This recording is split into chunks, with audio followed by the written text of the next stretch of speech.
So, I'm sure you know how the widgets on your Android phone all have this standard look. But if you want, you can switch them to this clean and minimalistic look with a transparent background. Here's how you do it.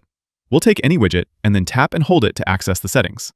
I'll tap Settings, and from there, we'll have a couple of options to adjust the background. This weather widget, for example, has a few background colors to pick from. There's a light and dark option, but these don't really make much of a difference. If you want the cool transparent look, you can use the background toggle. That completely eliminates the background, making the widget transparent with all the key info still visible. The background options can vary depending on what type of widget you're customizing. This clock widget, for example, has the same option to make the background fully transparent, but it also has a little transparency slider on the bottom in case you don't want to fully remove the background, but you want to make it a little more subtle. And of course, you can also change the color from light to dark, and even change the shape of the background if that's what you're into. That's all I got today. Click that like button if this helped, and subscribe for more guides like this.